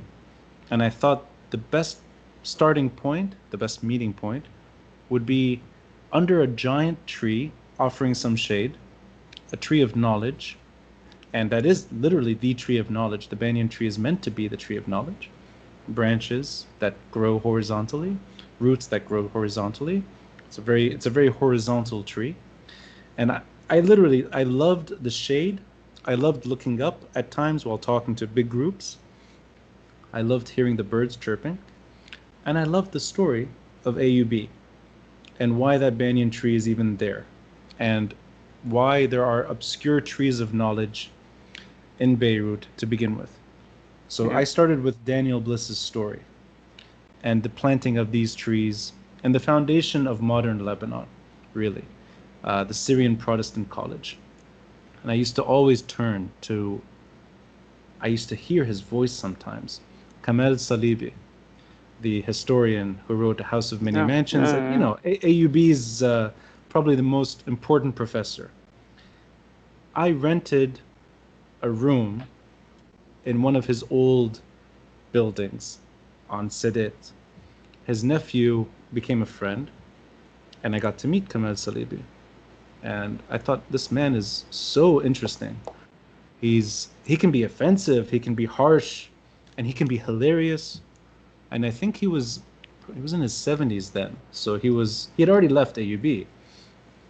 But I got the chance to listen to him talking about AUB, talking about Beirut, and I loved it. I loved listening to this man share his opinions on everything Ras Beirut. I got to know Samir Khalaf as well, who, up until not that long ago, was still part of AUB. Well, Samir Khalaf is Ras Beirut. I mean, he's an encyclopedia on Ras Beirut. And I thought, okay, let me start the story here under this beautiful banyan tree, tree of knowledge. Let me end the story underneath a different tree. It's not the banyan tree. And downtown, next to Nahar, there's the Samir Asir Garden. Oh yeah. And his statue is sitting underneath these two giant, I think they're ficus trees, or I don't know the exact name, but they look like a banyan tree. They're huge. And they sort of provide shade again. I thought, you know what? That's the story. 1866, 1860s until 2005. Daniel Bliss to Samir Asir. That's 150 years of storytelling. So that's how I started the tour. And when I had to stop giving the tour, I just remembered thinking about that tree always. And by the time I came back to Beirut during the tour again, I changed the location of where to start. And, that intersection is so off-putting because of the noise and people parking next to the tree.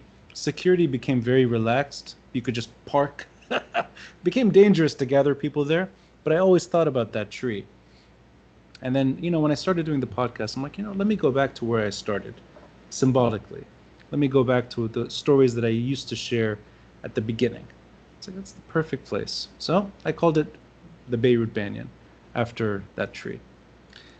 And I still think, and people disagree at times, but that's fine. I think Beirut is an experiment that we should all be proud of, because it's the only place I know in the Middle East today where you can have a feel of what it's like to be an Eastern Mediterranean cosmopolitan person, where your religion doesn't come first, where your background matters less than your contribution, and you can wander the streets of Hamra and Ras Beirut and really forget that you're in the middle of a huge mess. That it's sort of a little bubble, and it's contained, and it shrinks and it shrinks and it shrinks. But there's expression there that I love, and there's individuality that I really love. And I don't feel that in other parts of Lebanon, or for that matter, the Middle East. So Yeah. I love what Ras Beirut at least pretends to be, and I love those trees. And it is in that sense. This is why I have to burst people's bubbles, because from the discussions I've been having with people from Ras Beirut, the older generation, and they have this weird notion of what Lebanon is and what goes on around and what the actual problems that we face are. I'm like, dude, where have you been living? And then I started understanding when I got this Ras Beirut bubble, like pre-Civil War, and the different restaurants and the meetup places and the society and the people who knew each other, and because back in the day you also had this international community living there, and they had it's just a completely different. Yeah, it's an interesting experiment, as you said, Yeah, and it the may. cinemas and the culture, and yeah. I mean, there was a time where Hamra was the most happening part of the city, and I mean, downtown was not really looked after. Downtown became derelict, and Hamra was the beating heart of Beirut, Yep. and by extension, AUB, BUC, LAU, and I mean, you know, for me, history matters, and when everyone knows Bliss Street, and not many people know who Daniel Bliss was. And I think that's part of it. You have to remind people regularly why things are as confusing as they are. And maybe from time to time, it's good to recalibrate and sort of remember exactly what the city was and how it developed. And I love that. I love that kind of storytelling. It's almost Yeah. yeah, yeah. Tell me more about that, the storytelling part, because I'm kind of new to all this, and I'm thinking about storytelling, and now I'm teaching an existentialism course, and then you have Sartre and his nausea. The novel he thinks about storytelling, kind of, with a beginning, a climax, and an end, kind of thing. So, Sure. and it's become all too popular, this the storytelling, like, yeah, I don't. Uh, what do you like? How do you? What is basically storytelling for you? I don't have a very rigid definition. So Yeah. I don't see it as one thing. For me, a politician on TV, okay, somebody that maybe we don't really want to see at the moment, expressing a thought, if they're doing it a certain way, they're a storyteller. So it's not Yeah. like I don't think of it as too much of a, I don't divide so much when it comes to this word. But that said, I think a good story matters. And I think great stories are permanent. And I love capturing an audience's attention, and even if it's for a few minutes, making them at least live through something that may not be there. And for me, if the subject is meaningful, then this is ecstasy.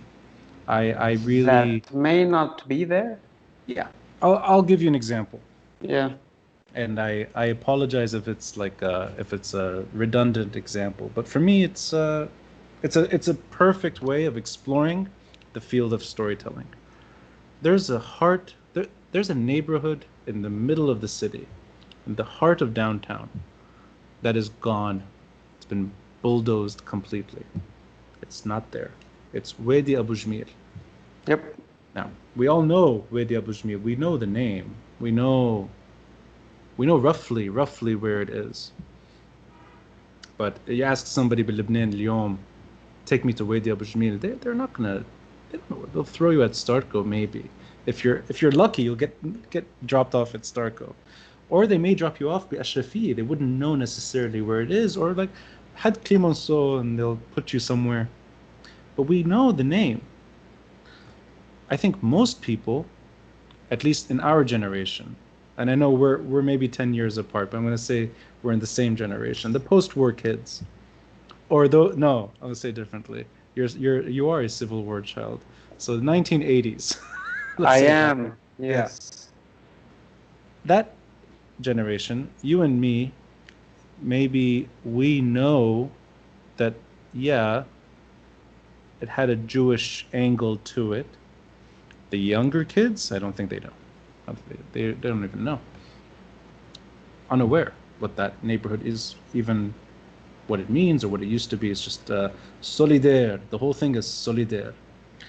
I took thousands of people, and I pushed and I pushed and I pushed to get security clearance, permission from all types of darak or solidaire people and politicians, security guards, and I pushed and I pushed and I pushed and I pushed. And I eventually found a way to get sometimes 60 people at a time to enter Wadi Abu Jmil. Nice. Not one, I mean, rare Lebanese on the tour would know where they were going, because this is a walled off neighborhood. And you can't just walk in. It's gated.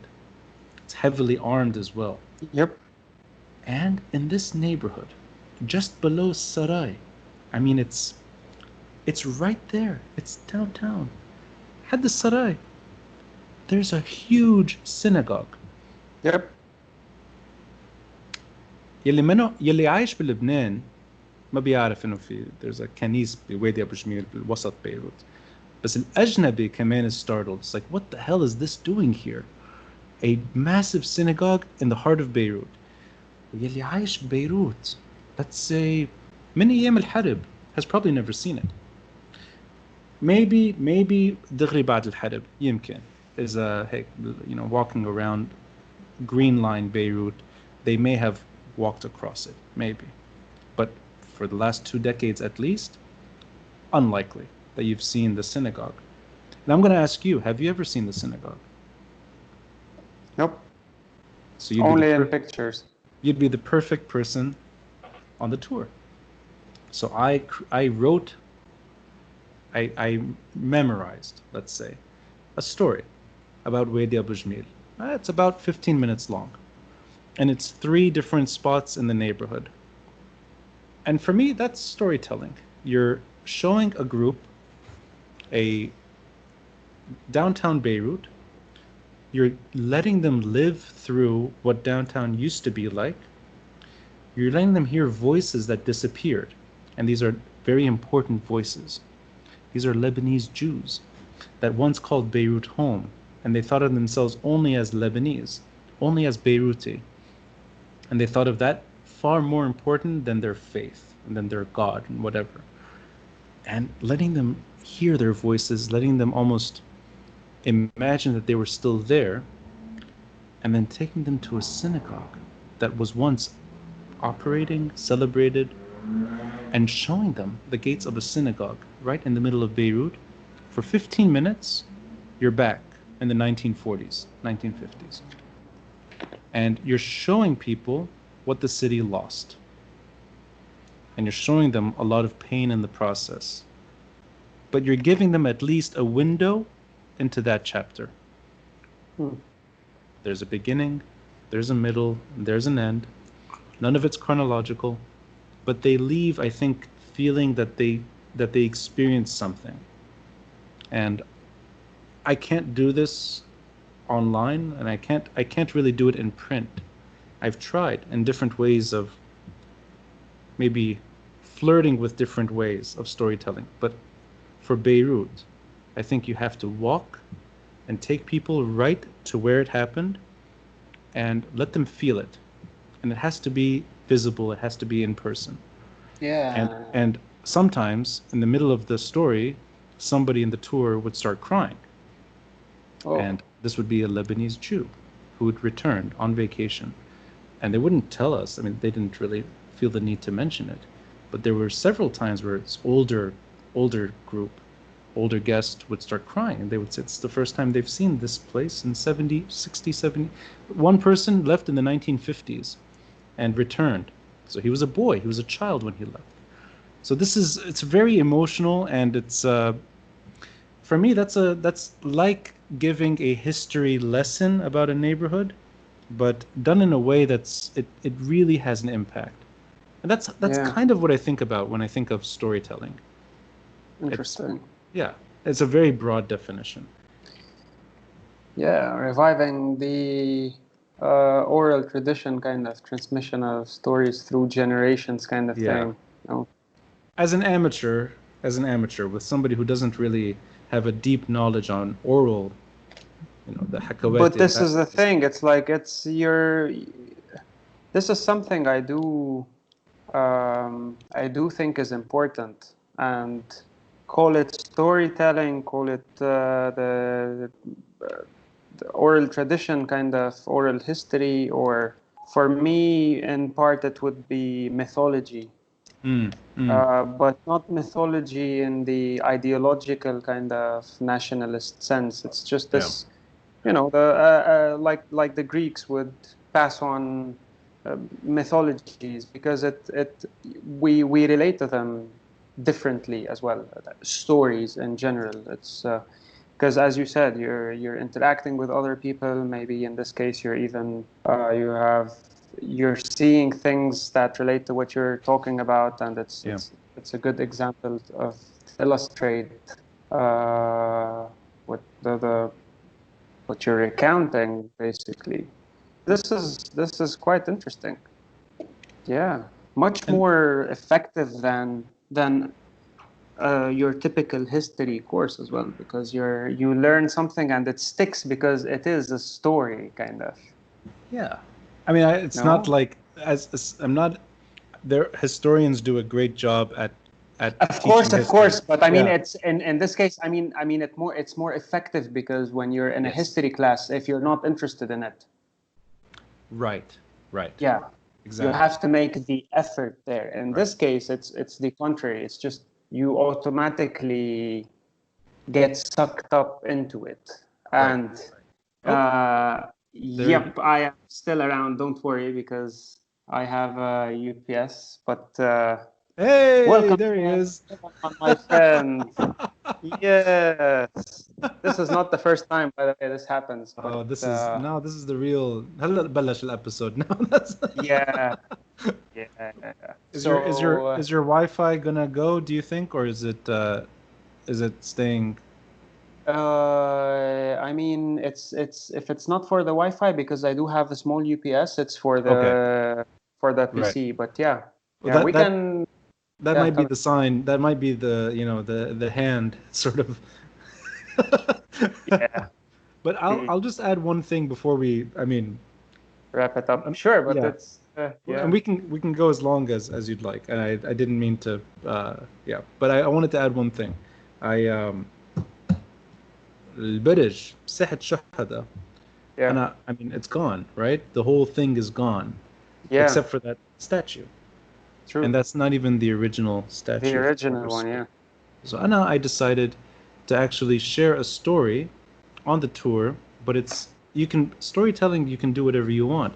And I decided to talk about Martyrs Square to people by talking to the statue. So it's second person. It's almost like you, as in you, the statue, you as in Martyrs Square. So it's not like there's no particular format that you have to abide by. I love the shadow, Mahmoud. I love Yeah, the. and I'm trying to make it. Yeah, but it's because the light is blinding No, me. no. But Yeah. so yeah, you were saying you as though you were talking to the statue. Yeah, I mean, and I released it as an episode. It's Oh, episode 100. I decided okay. to sort of put it in the podcast, but it's yeah, as long as the story resonates, I don't think there's any structure. You can talk to the audience, you can talk to the site. I mean, as long as people are coming out of it having maybe felt the experience and it sticks with them. I think that's when you know it's a good story. It's when they Yeah. remember it and they wouldn't mind hearing it again. And I actually yeah, I as a career, it's not the most financially sustainable one. It's not the easiest one to live off. You have to have usually a side job. But as a passion, I think it's there. I mean, Yeah. and if you can Uh, do it full time and still, stay awake and function day to day, it's even. I mean, yeah, for me, it's a good life. and what's your side gig as well? What do you do? So the tour Bascoum Lebanon podcast, and I have an editing job where I use what I'm supposed to be, what should be a full time job. I edit. I You edit. edit. Yeah, and I have a. I'm also writing something that has to be delivered. I have a sort of a writing thing as well, but that's Oh, yeah. Over time, people have asked, "What is your job exactly?" And I say either storyteller or slasher. And slasher. Of course, you're one of those who just constantly changes everything someone wrote, and you're like, take this out. This is bullshit. I don't like that. Change sh- that. shouldn't be sharing this, but I don't care. That is what gets people into universities when they come to me like, this is a cover letter. I'm like, this is shit. Let me fix Oh, that. yeah. So that's yeah. I mean, you edit as much as you can without it being called plagiarism. And yeah. True. I Interesting. wanna ask you, Mahmoud, did you get to meet Dan Dennett when he was at AUB? No, I've attended his talk, Okay. but I've never actually met him. Why? I mean, as somebody who's into philosophy, and I'm gonna call you philosopher here. Do I you think don't of like Dan Bennett, you don't like? philosophically speaking. I see. I see. Not the person. I mean, I don't mind the person. I just philosophically speaking, I don't think we will get along because I don't really like analytic philosophy. Hmm. Yeah, so I'm not into philosophy of mind and consciousness and stuff like that. So I wouldn't be. I cannot relate. Like I attended his talk. I've read some of the things he wrote, and it's not my thing. Interesting. So Yeah. as a philosopher, you find him as like he lumped into the other sort of like Richard Dawkins type sort of that Mm, yeah. yeah. Yeah, kind of. Yeah. Hmm. But it's in this case, I mean, I'm not I mean, who am I to judge or to, my personal opinion is that I don't, this is not, it's not my kind of piece of cake. So I don't, and for someone who does analytic philosophy, I'm a fraud, basically. Yeah, so it goes both ways. So this Right, is the right. thing, and this is why, in part, I actually quit my academic job because I want to teach Oh. philosophy. I mean, I do know my stuff, right? Hmm. And I've taught and I can teach that, but I want to do something else with it. So I don't want to adhere to your typical kind of curriculum and to teach things in this way or that way and Hmm. to discuss the same topics as other people are discussing because for me personally they don't mean anything. Like I can read about them, but it doesn't, for me, philosophy, if it doesn't mean anything to you, if you cannot relate it to your concrete experience, then I I don't see the point to it. And you were not able to do that in the university setting. You were not able No. to get it. I see. At least because you can, but then it wouldn't be sustainable because I was a part-timer. Right. So if you want to get in as a full-time position, you'll have to eventually do what the system asks you to.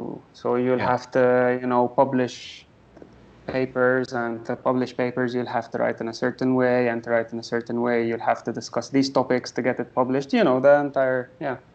But I'm gonna just mention one of my favorite professors at AUB was Bashar Haidar, who's a philosophy.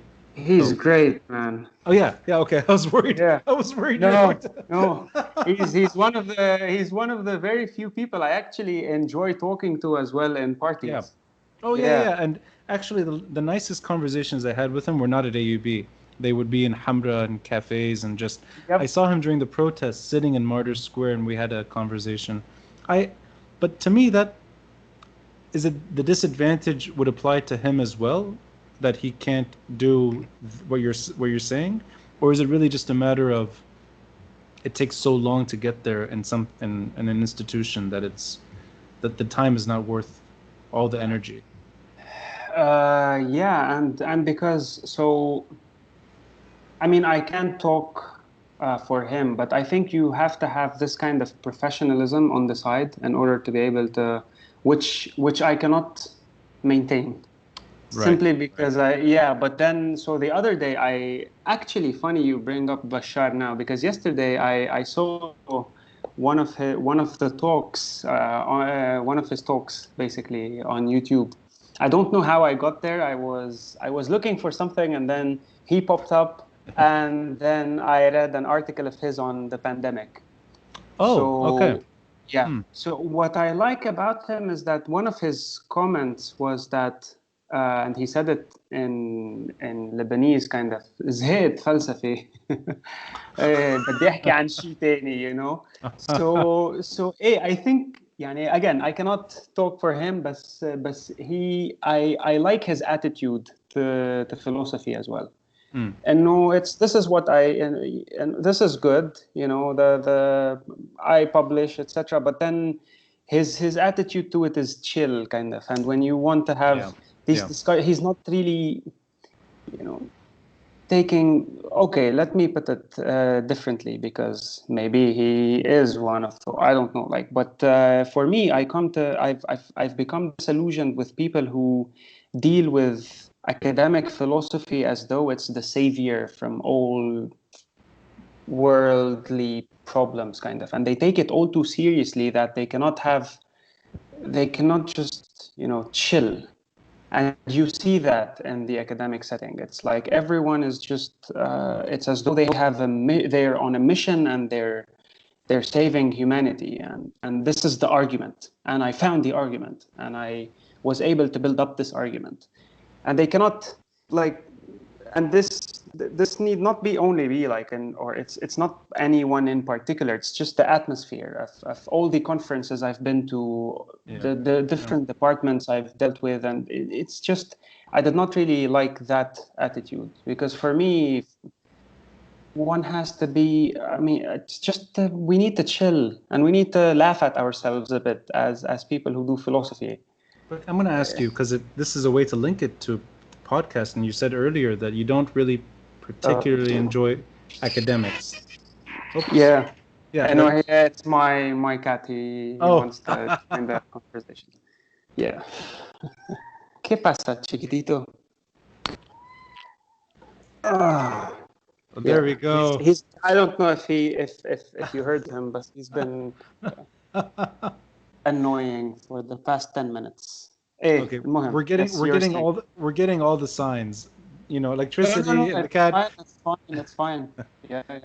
You've already popped my podcast cherry. I've never done an episode more than 2 hours. Wow. So this is the record for me. I don't know if you've made it past 2. I've never done more than.